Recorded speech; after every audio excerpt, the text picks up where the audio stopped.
साथियों, इस वक्त हम जो टोंक फाटक पे जो पुलिया है उसके बगल में जो पानी की टंकी बनी हुई है उस पे हम तीनों छात्र संघ चुनाव बहाल करने की मांग व गृह मंत्री अमित शाह का इस्तीफे की मांग को लेकर हम पानी की टंकी पे चढ़े हैं, क्योंकि गृह मंत्री ने जंतर मंतर पर लाठीचार्ज करवाया, AK-47 से सिवान में छात्रों पर गोलियां चलवाई, पैलेट गन से छात्रों पर गोलियां चलवाई, आंख फोड़ने का काम किया, बर्बरता की। और पिछले 4 साल से प्रदेश में छात्र संघ चुनाव सरकार नहीं करवा रही है। सरकार ने घोषणा पत्र में वादा किया था कि हम सत्ता में आएंगे तो छात्र संघ चुनाव बहाल करेंगे, लेकिन अभी तक नहीं किए। इसलिए आज हमें क्रांतिकारी कदम उठाना पड़ा है, क्योंकि पिछले 4 साल से हमने हर तरीके का प्रयास किया है, लेकिन सरकार छात्र संघ चुनाव बहाल नहीं कर रही। अब आर पार की लड़ाई है, या तो छात्र संघ चुनाव बहाली की घोषणा होगी या हमारे अर्थी नीचे उतरेगी। हम आर पार की लड़ाई के मूड में है सरकार से, इसलिए सरकार से निवेदन है जल्द से जल्द छात्र संघ चुनाव की घोषणा करें। देखिए, आप जो मेरे पीछे जो देख पा रहे हैं, ये टोक फाटक स्थित वो गांधीनगर के पास एक टंकी है।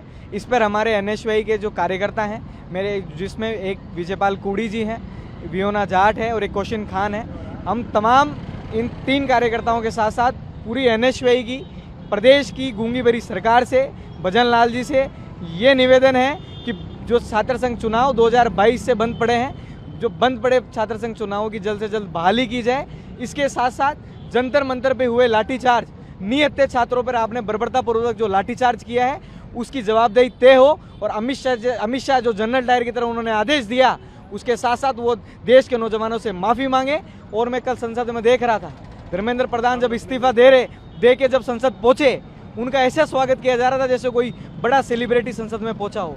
ये देश के लिए, देश के नौजवानों के लिए दुर्भाग्यपूर्ण है। और एक RSS का कार्यकर्ता वहीं ये ऐसे उनके एक जो कह रहा था कि अगर मैं शिक्षा मंत्री होता तो जंतर मंतर पे मैं गोलियां चलवाता।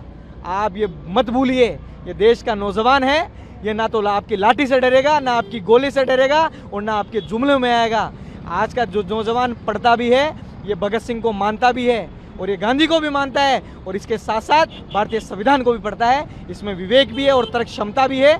और ये आपकी तरह चाय बेच के सत्ता में नहीं आया है, आपकी तरह धर्मेंद्र प्रधान जी अंगूठा छाप नहीं है।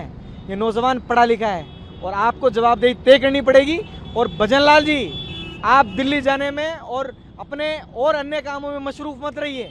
प्रदेश में बंद पड़े हम जैसे नौजवानों की छात्र संघ चुनाव के कारण हत्या मत करिए।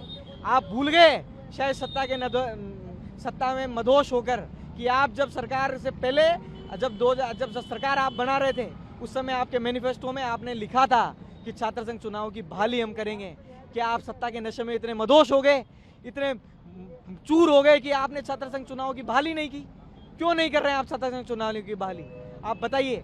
ये तो सरकार चाहती नहीं है कि देश में चुनाव भी हो, पर ये सरकार, ये याद रखें, ये वही कॉकरोच हैं जिसने अभी हाल ही में, जब देश में 12 साल पहले चुनाव की जब इस्तीफा नहीं हुआ था, आज इस्तीफा भी लेके उठे हैं। और NSY की राष्ट्रीय अध्यक्ष विनोद जाखड़ जी के नेतृत्व में NSY के कार्यकर्ता आखिरी सांस तक हमारी लड़ाई लड़ेंगे। और जब तक प्रदेश में छात्र संघ चुनाव की बहाली नहीं हो जाती और अमित शाह गृह मंत्री नौजवानों से इस्तीफा नहीं दे देते और माफी नहीं मांग लेते, तब तक NSY का कार्यकर्ता यूं ही चढ़कर सड़कों पर प्रदर्शन करेगा और आखिरी सांस तक लड़ाई लड़ेगा। मनीष मेघवंशी, NSY इकाई अध्यक्ष, राजस्थान विश्वविद्यालय।